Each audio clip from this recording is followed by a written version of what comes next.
Hello, dear friends. Now, today, in this lecture series number 4 of Unit 3, Merchant Banking, we will discuss about the SEBI regulations for merchant bankers. You know that merchant banking activity is fully regulated by Securities Exchange Board of India, which the Act is established in the year 1992. Every merchant banker in India has to follow the guidelines and rules and regulations of guidelines and rules and regulations of the Securities Exchange Board of India. If any merchant banker does not follow these guidelines, action shall be taken against such bankers, merchant bankers, and the disqualification may be made this by the SEBI. The SEBI has a right to disqualify any merchant banker if it does not follow the SEBI guidelines and regulations. The Exchange Board of India's main intention is to see that the merchant bankers should follow the specific guidelines in order to maintain the proper uh, activities to stop the fraudulent activities which is undertaken by the merchant bankers. Before the establishment of Securities Exchange Board of India, so the merchant banking in India was controlled only by the Reserve Bank of India and by the general contract rules. But unfortunately, most of the merchant bankers were indulged earlier to 1992 into many of uh, the fraudulent activities. The securities were wrongly presented, even if the company is not present. Many a time, most of the securities were charged higher rates, and the merchant bankers used to deceive the public in order to understand, in order to bring a kind of control on merchant bankers and reduce such kind of fraudulent activities. SEBI has taken a severe step in regulating the merchant banking activities in India. So, Securities Exchange Board of India came into existence in the 1992 and has a set of rules and regulations for controlling the merchant bankers. So in this lecture series, we will discuss about the SEBI guidelines and regulations for merchant bankers. And second one is category of merchant bankers. Merchant bankers are classified into various categories by the Securities Exchange Board of India. And the last one is the net worth requirement for merchant bankers to operate in the market. So these guidelines we will just go one by one. Securities Exchange Board of India has given certain guidelines for merchant bankers. These are the guidelines in the sense it has to be compulsorily followed while getting a permission from the Securities Exchange Board of India to operate as a merchant bankers. The merchant banking activity in India is governed uh, by the regulations of 1992. Regulation with SEBI is mandatory to carry out the business of merchant banking in India. The first and foremost regulation, compulsion, or the guidelines given to the merchant bankers is every merchant banker to qualify themselves as a merchant banker should apply with the application to the merchant to the SEBI. SEBI, after collecting the application, will verify it, and if it is found correct, all the attachments made to the applications are found correct. The merchant banking, the Securities Exchange Board of India authorities will visit the merchant banking and inspect the things, and accordingly, if they satisfied, then the merchant bankers will be given a registration. So to get the registration as a merchant banker, every merchant banker has to apply for uh, the apply for the registration. To qualify to be as to be qualified as a merchant banker, there are certain conditions to be satisfied while applying for the registration. The first one is the applicant should be a corporate body. Any merchant banker who applies for applies for registration the applicant must be a corporate body. No individual is allowed to operate as a merchant banker, because an institutional approach is most essential for merchant banking activity. So a corporate body means a group of people who are registered already as a corporate body under the Institutional Registration Act, or under the Companies Act, or under the Cooperative Act, or in any other acts, but it should be a corporate body. No, any corporate body cannot apply for merchant banking. The corporate body should have engaged in the same lines of activity, then only they can apply, like a banking organization, or the financial institutions, or any of the associations engaged specifically in financial activity only can apply for that. The applicant should not carry on any business other than those connected with the securities market. This is very important. The banking organization, even if it is applying for merchant banking, also should open or establish a separate concern which is fully engaged in securities market only. Then only such organizations can apply for securities, apply for registration. Third important condition that has to be satisfied: the applicant should have necessary infrastructure like office space, equipment, manpower, etc. Every organization applying for registration for the merchant banking activity should have a minimum infrastructural requirement, like there should be a office, not necessarily that the office should be owned by the corporates, but it could even be a rented one, but there should be a particular office space. There should be a minimum office equipments, required equipments. And then the manpower includes the qualified people who can handle the scripts, who can handle the issue managements and all that in the organization. Experience and qualifications are most essential. The fourth important one is the applicant must have at least 2 employees with a prior experience in merchant banking. Even if there are many employees working, at least two must and should have full experience in the merchant banking. They should have specified qualifications in the field of merchant banking. Then the last one is any associate company, group of companies, subsidiary, or interconnected company of the applicant should not have a registered merchant banker. Means one financial institution is allowed to register for only one merchant banking uh, in, institution. A single merchant banking organization, a single financial institution cannot have two different merchant banking registration. This is compulsory. For example, um, if SEBI has registered, SEBI can register only, sorry, if SBI can register for merchant banking, it can register only one unit as a merchant banker, but it cannot have a multiple subsidiaries of the merchant banking activities in the country. So this is what the SEBI guidelines for applications and all that. And application is a most important thing that every merchant banker has to undergo this process. The next important one is SEBI Merchant Banking Regulation 1992. There are certain regulations. One is a merchant banker will acquire authorization by SEBI to carry out the business. That is, authorization should be sought by the SEBI to carry out the business. Any financial institution or any or corporate which is not having the SEBI authorization called registration or a license cannot enter into a merchant banking business, though they have all the requirements and employees who can do that. It becomes a serious offense if at all any financial organization engages in merchant banking activity without the permission of the Securities Exchange Board of India. SBI has classified the merchant bankers into 4 categories based on the nature and range of the activities and the responsibilities. It has classified the merchant bankers into 4. So when any corporation applying for the merchant banking permission should specify in their application to which category they are applying for.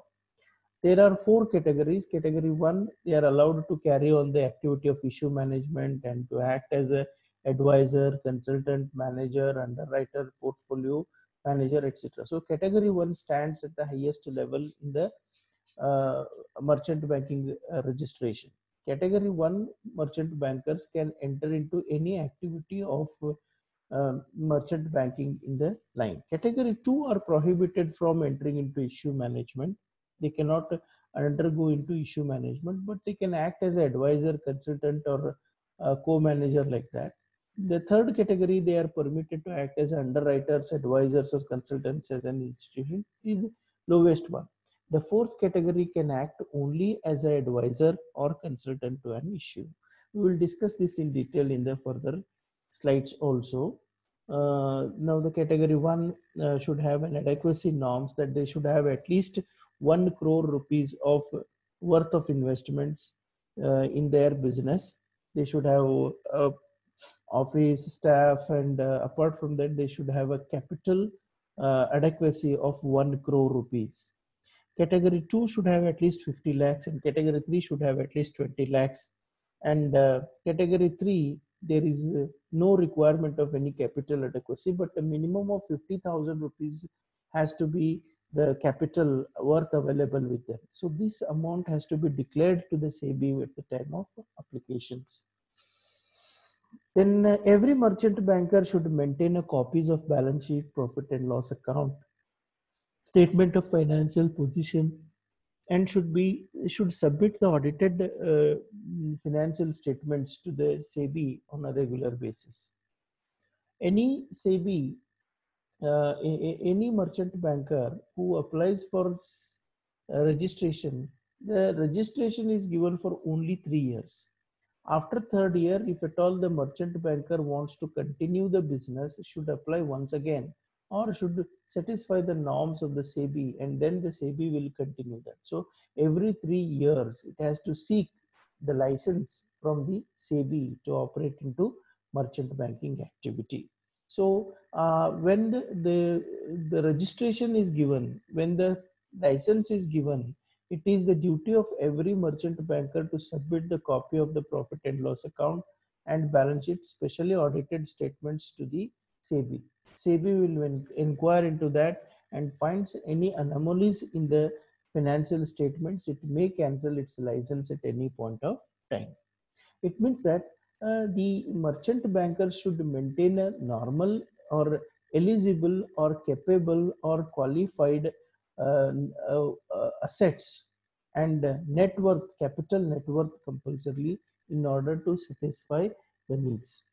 Then third one is half yearly unaudited results should be submitted to SEBI. Sometimes half yearly it has to submit the balance sheet audited, but half yearly even unaudited results should be submitted to SEBI. This is also mandatory because instead of taking action at the end of the year, if it is performance of the merchant bankers are found less in their financial activity, then SEBI may initiate certain kinds of what you call as regulating activity against such weak merchant bankers. Therefore, half yearly means after the 6 months of the commencement of the financial year, it has to submit unaudited results, and at the end of the year, it has to submit the audited results.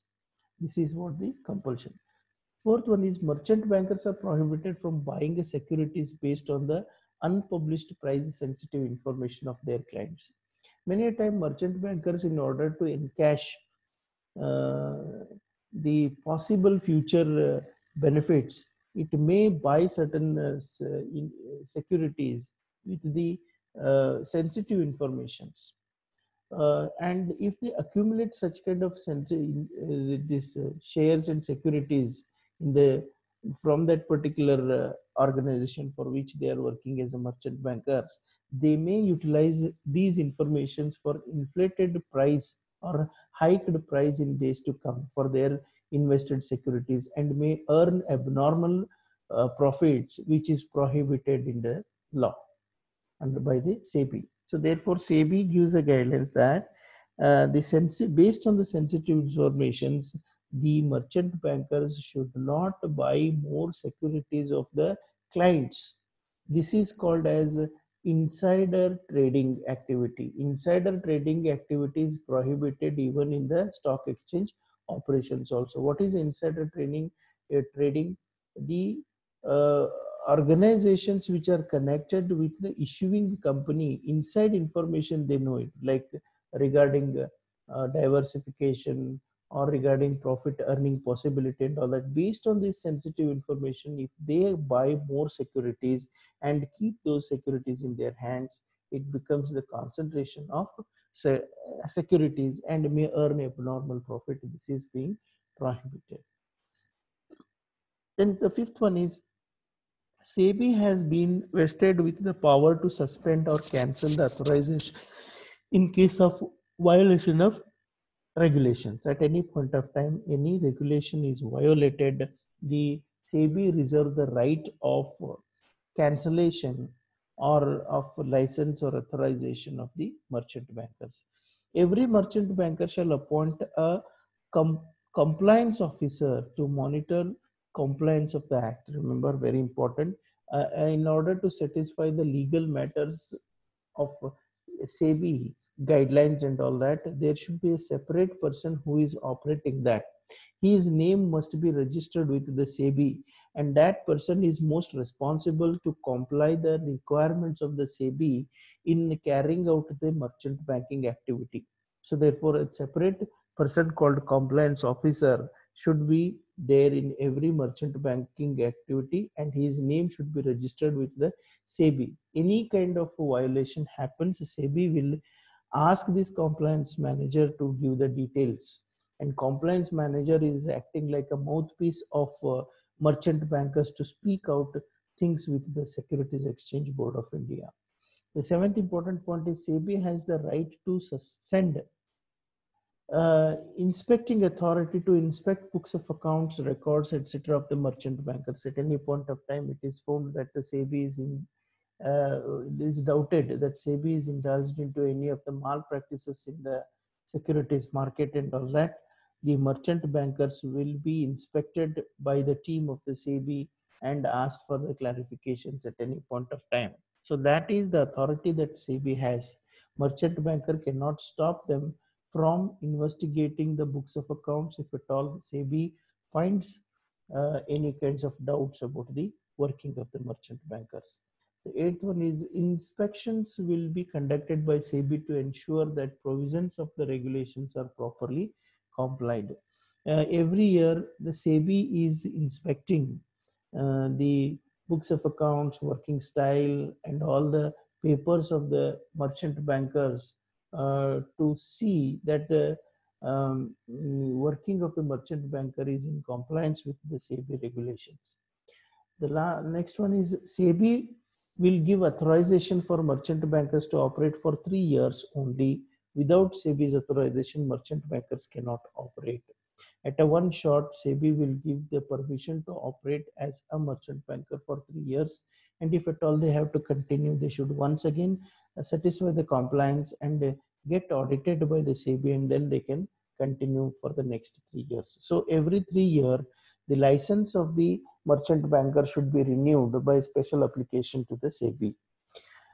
An initial authorization fee, an annual fee and renewal fee may be collected by the SEBI. For that particular activity, registration and all that, SEBI will charge a certain money to the certain fees to the merchant bankers, and merchant bankers have to pay these fees on regular basis.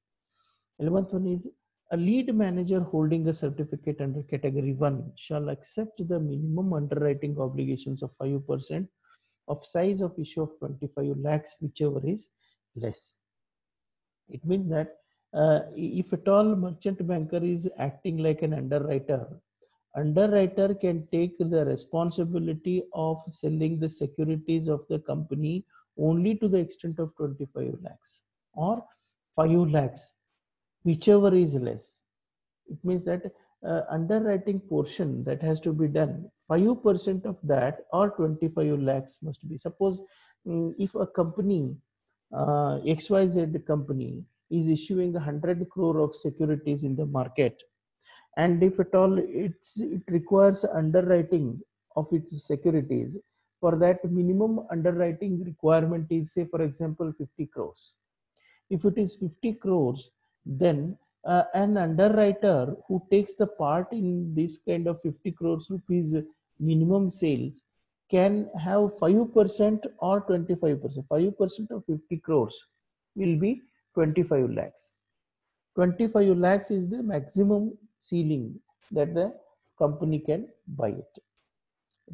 Can buy the securities and do underwriting business. It means that a company who is having a more what you call is underwriting securities should appoint more than one a merchant banker for doing that business. They can appoint a maximum of four, and if required, also they can appoint more than four also with the special permission of the SEBI. Issuing company has to do this. But underwriter limit of underwriting will be 25 lakhs or 5% of the size of the issue, whichever is less. Means maximum ceiling is 25 lakhs. The reason is underwriters should not unnecessarily create hassles in securities management and all that. This is what the compulsion made for that. So if the companies issuing companies size of underwriting shares are more, then they should appoint more than one merchant banker. So the fraud activities will be less if two or more people are underwriters are involved in the securities activity. So now it is mandatory under SEBI rules that every issuing company must appoint one or more SEBI registered merchant bankers as a lead managers for management of issue. Indirectly also it is in the Companies Act also it is mentioned that any company which comes with the public offers and all that must and should appoint the merchant bankers. Without merchant bankers, they cannot issue securities in the market. Any company which is coming out with the IPOs cannot issue the securities in the market without the help of the merchant banker. So appointing merchant bankers is mandatory for any issuing company as per the guidelines of the SEBI, as per the regulations of the SEBI. So now the issue management and lead managers are the people who are indulged in uh, leading the issues in the market. They are the lead managers. So they take the responsibility of introducing the securities in the market in the proper way. So the lead manager should follow the guidelines of the SEBI and also the guidelines of all the acts operating in financial sector, and see that the securities are properly issued. Any investor investing money should not be deceived by the issuing company giving a fraud certificates, share certificates, or giving a fraudulent allotment systems and all that. That is why lead managers are appointed, and lead managers are compulsorily should be appointed by the companies issuing the securities. Now the number of lead managers who are the merchant bankers for the issuing activity is mentioned. If the issue amount is up to 50 crores rupees, up to 50 crores rupees, two maximum merchant bankers can be appointed. Right? It should not cross more than two. If 50 crores to 100 crores that capital is raised from the public in the form of issue of the shares, then there should be a minimum of three lead managers. 100 to 400, 200 crores, four lead managers. 400, 200 to 400 crores, five lead managers, and above 400, five or more as may be agreed by the SEBI. SEBI will give the permission even more than that. For everything, the company has to get the permission from the SEBI for appointing a lead managers, and the minimum number of lead managers requirement has to be compulsorily satisfied. Next one is categories of merchant bankers. In the previous slide also we had seen the various categories which SEBI has mentioned. SEBI will give the permission or what you call as a license to operate in the market as a merchant banker in four different categories. The first category merchant bankers that we have already seen are the highest level of merchant bankers whose activity is involved in issue management, advisor, consultant, manager, underwriter, portfolio manager. So almost all the activities of the merchant bankers are undertaken by these category merchant bankers. First category number one. For category number one, merchant bankers, SEBI will charge a certain money, that is 2.5 lakhs for first 2 years, because the permission is given to merchant bankers to operate only for 3 years.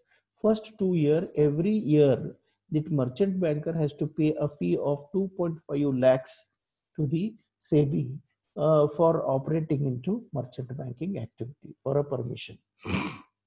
And in the last year, the third year, 1.5 lakhs for third year. Before the completion of the third year, if the merchant banker wants to continue the merchant banking business, it should apply once again with the application money. And once it is sanctioned for next fourth year, fifth year, again 2.5 lakhs will be charged, and the sixth year is 1.5 lakhs. Like that, the continuation of the merchant banking activity will be made.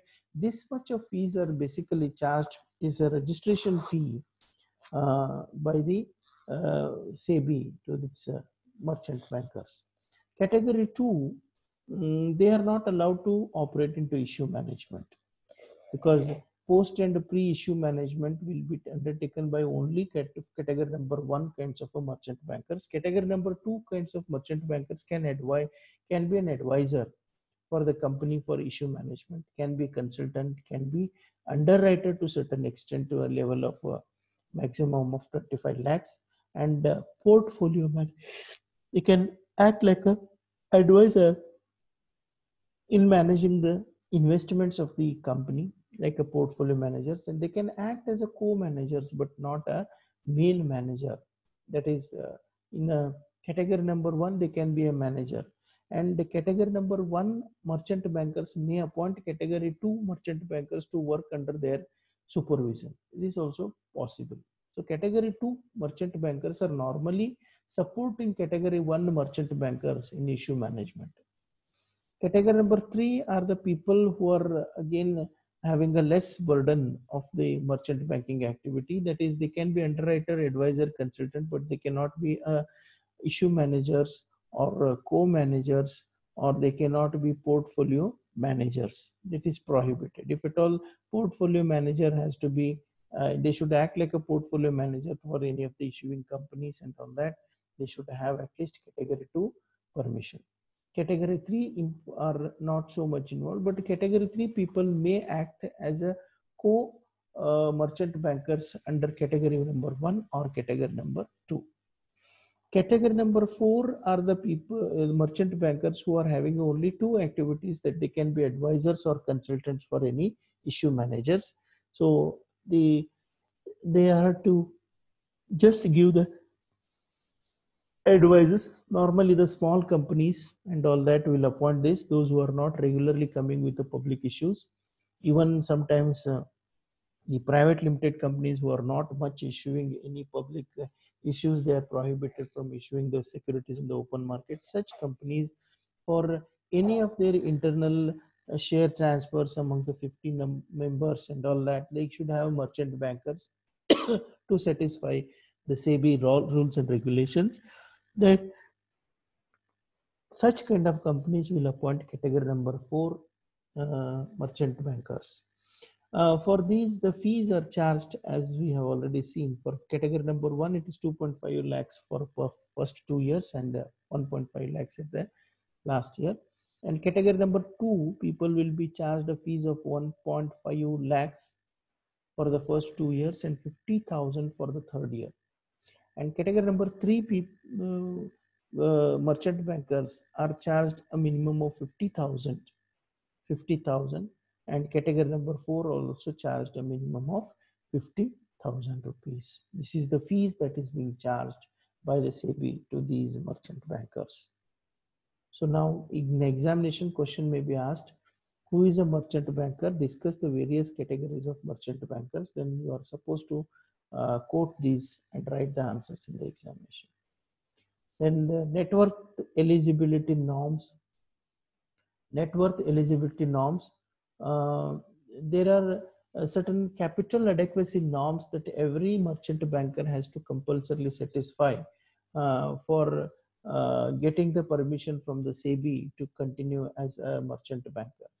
The first category kind of merchant banker should have minimum of 5 crores net worth of their business. Capital should be there with them, 5 crores rupees.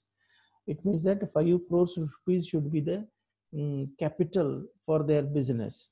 And for category 2, it is 50 lakhs. Category 3, it is 20 lakhs. And category 4, minimum qualification required, not necessarily the capital required. So category number 4 merchant bankers are not having a much capital adequacy, but they can undertake a fourth category kind of a merchant bankers. But to become the first category merchant bankers, they should have at least 5 crore rupees of capital investment in the field of merchant banking activity. So these are all the things connected to the merchant banking regulations by the Securities Exchange Board of India. Please pay attention. Please pay attention to the questions which are being asked in the examination, because many questions have been asked in the examination on this. So I end my lecture here. I thank all the students for your kind patience listening and all that. Any queries and questions, kindly post in the WhatsApp so that I can respond to you. Thank you and good.